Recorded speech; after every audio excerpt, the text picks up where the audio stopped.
हमारे साथ जुड़ रहे हैं मिस्टर मनोज जैन पृथ्वी फिनमार्ट से।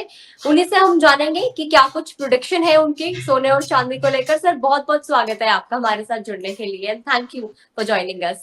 थैंक यू भावना जी, बिल्कुल यहाँ पे शो में बुलाने के लिए। सर हम आज के सोने चांदी की अगर भाव की बात करें तो सोना तकरीबन 71,350 रुपए प्रति 10 ग्राम और चांदी 82,900 रुपए पर केजी के आसपास है।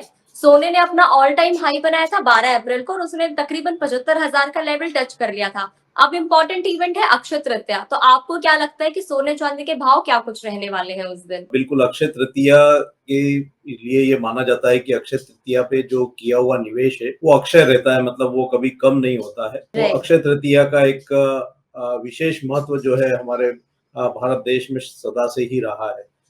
जहाँ तक भावों की बात है तो बिल्कुल यहाँ पे हमने लगभग 75,000 तक सोने को और 86,000 तक चांदी को जाते हुए देखा। यहाँ पे एक बड़ी रैली के पीछे जो मुख्य वजह अभी बनी हुई है, हम देख रहे हैं कि जो ग्लोबल सेंट्रल बैंक्स की जो बाइंग है सोने में वो लगातार बनी हुई है। कल ही जो वर्ल्ड गोल्ड काउंसिल की रिपोर्ट आई है तो हमने देखा है कि जो फर्स्ट क्वार्टर में ग्लोबल सेंट्रल बैंक्स की बाइंग है वो फिर एक बार रिकॉर्ड स्तर पर पहुंचती हुई नजर आई है। तो यहाँ पे जो डी डॉलराइजेशन के चलते ग्लोबल सेंट्रल बैंक्स लगातार सोने में खरीदार बने हुए हैं, वहीं यहाँ पे इंडस्ट्रियल डिमांड के चलते चांदी में भी जो है वो चमक बरकरार है और वह भी सोने को फॉलो करती हुई नजर आ रही है।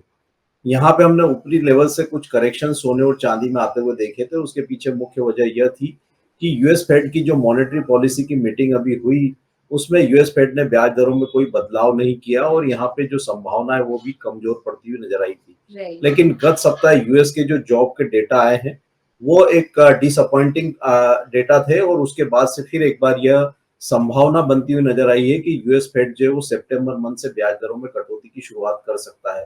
तो अभी ओवरऑल जो फैक्टर्स है सोने और चांदी के लिए वो पॉजिटिव ही है और आगे हमारा मानना है कि यहाँ पे सोने और चांदी की कीमतों में आने वाले समय में और भी मजबूती जो है वो देखने को मिल सकती है।